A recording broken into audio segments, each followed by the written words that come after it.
What is up, everybody? We got Torino-Roma coming up on Saturday, right before the Easter break. This is a do-or-die match, right? It's less than 10 games to go in this Serie A season. This is match day 29 out of 38. Let's get to it. All right, I think today we should start right with the probable lineups. Let's go to Torino. We see Milinkovic-Savic, and then they're going to be playing a three at the back with Gravillon, Schuurs, and Buongiorno. And then on the right, this is the player to watch for me, is Singo. What a right back. What they call low sock baller. Has that confidence that he just marches around the field and can dictate the play to like his range, what he wants to do, and has the ability to take players one-on-one, can put a good cross in, can outmaneuver players, whether that's with skill or with strength. And this is a guy I really, really like to watch. To the left of him is going to be Ricci, who comes over from Empoli last year, decent defensive midfielder, likes to break up play. Linetty, who played for Sampdoria and is still there. And then Ricardo Rodriguez, who played for Borussia Dortmund, as well as other teams throughout his career. A bit of a journeyman, but he's found himself really at home in Torino towards the end of his career now, and he is their captain. And he had a decent game as I was watching them against Sassuolo in the midweek. Then there's Vlasic, Miranchuk comes back, and Sanabria.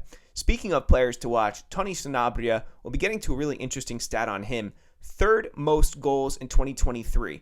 So just behind, I think it's Osimhen and Lautaro Martinez. Osimhen with 12 and Martinez with 7, and Sanabria now with 6. And that's a player, if you remember, Walter Sabatini brought over to Italy. A very interesting one and one to keep an eye on for sure. But Singo, man, I just love watching this kid play. And as I'm talking, I'm just like getting some statistics on it. But one other thing I want to bring up, that this is a perfect week for Roma to make up ground. And you know what happens when Roma often get the chance to make up ground? I'm not going to say it, but you usually know how this story goes.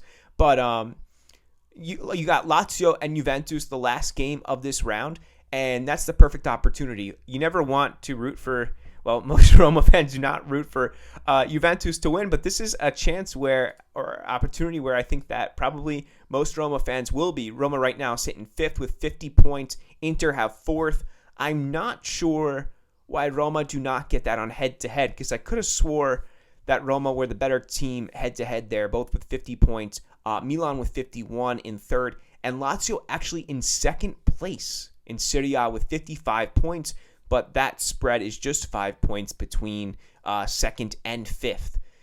All right, a little bit about Wilfried Singo, only 22 years old, 6'3", Ivory Coast, and this is the one of, I would say, a few guys that I really want to come over this summer, if it was possible. You know, there's all types of economic uncertainties and stipulations if Roma qualify for the Champions League or not. But when it comes to Singo, my opinion is get this guy in the team.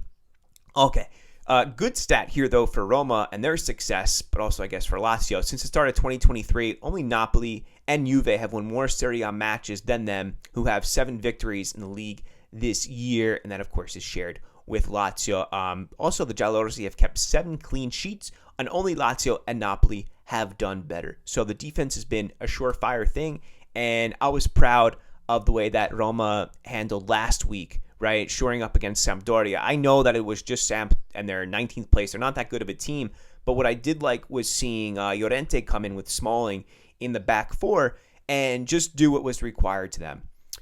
Last time out, Torino, I saw this game against Sassuolo. They really didn't have too much going forward. It was Sanabria who scored the goal at the end. It was Singo who was the gateway between the defense and the midfield for them. A lot came through him. Other than that, I didn't see too much... Nothing crazy like in attack, and it was only late on that they got the goal. But I will say that Torino, when they did succumb that 1-0 deficit, like when Sassuolo got ahead, they didn't deserve it. It was against the run of play. Here we go. Torino, well beaten in their last home fixture, though, which was 4-0 to Napoli. However, other than that, they've been pretty tough to beat in Torino, conceding only 8 times in the previous 12 games as hosts. Meanwhile, Roma do not do so well away from home. It's nowhere near their home record this season. Goals from Mourinho. Since the start of 2023, 6 scored in their last 2 home matches, but they have only managed 6 in 5 on the road since the World Cup return. And that's not nearly good enough, my friends. But then we get Cristante returning, Gianluca Mancini, Roger Ibanez, and Kambula all back from bans, and all but Kambula should be starting this fixture. Llorente and El Shaarawy, and perhaps even Matic, are likely to take a seat back on the bench. Although I really believe that Roma's best starting 11 includes El Shaarawy. I promise you that. I'm really strongly opinionated on that one. By the way, Paulo Dybala has become the first Roma player in his first season to register at least 10 goals in 5 assists since 2015-16. That was Mohamed Salah to do that. Salah, who has that's a sore spot. Him and Alisson for me. One, they went away for not nearly enough money in retrospect, and then of course they become one of the best teams on earth. And I'm still crying about that one. We'll see what happens with Abraham and Belotti, who gets the start. We know Abraham is in poor form, but then again, Belotti is still he's had an abysmal season. When you look at goals, and you could want to spin it a lot of different ways. It's like, oh, he's fighting for the team and this and that. And yeah, he has been an athletic pair of legs, but at the same time, you are number 9 and your goal is to score goals or get assists. And it hasn't really been a lot of either of that. And he hasn't been able to push out Tammy. So Sanabria, 8 strikes and 2 assists so far. Back to him being the man to watch. And like I said, the 3rd most dangerous striker in 2023, just after Osimhen and Lautaro Martinez. So my thoughts on this is Roma need to secure an early goal. I think that's fundamental because this Torino is not afraid to press. They're also not afraid to bunker down. They have some quality in their side. I think Miranchuk is a decent player as a center forward, as he's often deployed here. I really want to see. I'm intrigued on Mourinho's starting formation. Will Pellegrini take the bench? I have a feeling that's not what's going to happen. I think he'll be starting, but I think that our best formation right now is a top 3 of El Shaarawy, Abraham, Dybala from left to right there. And when it comes to the midfield, I do want to see a 2-1. So with Lorenzo Pellegrini playing more center as the trequartista, and then Matic and perhaps even Cristante as a pairing. But then again, do you bench Wijnaldum? I don't think you can. But then, what do you run Cristante, Wijnaldum? We haven't seen that yet. There's been a lot of rotation in that sense where we haven't got to see an ironed out Roma formation. It seems like we're always wondering, what is Roma's best 11? The back 4, to me, it's got to be Zalewski on the right, now with Karsdorp's injury, Spinazzola on the left, and does Mourinho go to the back 4 with Smalling and Mancini? I think so, but then you're dropping Ibanez, who has started every single match this season. So there's a lot of question marks going into Torino-Roma, but the one thing that we do know is that there's no more chances to slip up. Less than 10 games this season.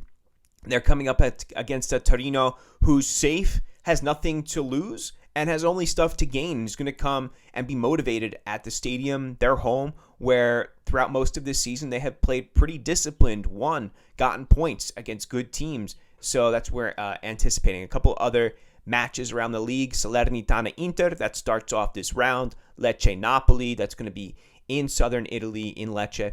Milan-Empoli, let's see what Empoli can do at the San Siro. Udinese-Monza, Fiorentina-Spezia, that'll probably be a decent match there. What region is, off the top of my head, I forget where Spezia is. It's close to Genoa, but I forget the actual region that is. Sampdoria-Cremonese, Atalanta-Bologna, that's going to be a good one for the casual fan. Højlund, I'm excited to see him play, but also that Thiago Motta's Bologna has been doing really well this season and have been really marching up the table. Verona, Sassuolo, and then we get to Lazio, Juve. So Bologna in 8th, 40 points, and that's only, you're talking about 3 wins and a draw. That's the difference between them and Roma for this season right now. And they're not going to get into Europa League places, but they're not too far off. They're definitely the best of the rest, which is saying a lot in a season where they're just right above Fiorentina, above Torino, above Sassuolo, above that Udinese who started so hot, and even Salernitana, who has solidified themselves as a Serie A mainstay or at least they hope to be. So let me know what you think in the comments. Leave a like, leave some opinions, leave what you think is going to be Roma's starting formation, and we will be talking after this match, about an hour after the conclusion of Torino-Roma. See what happens. Ciao.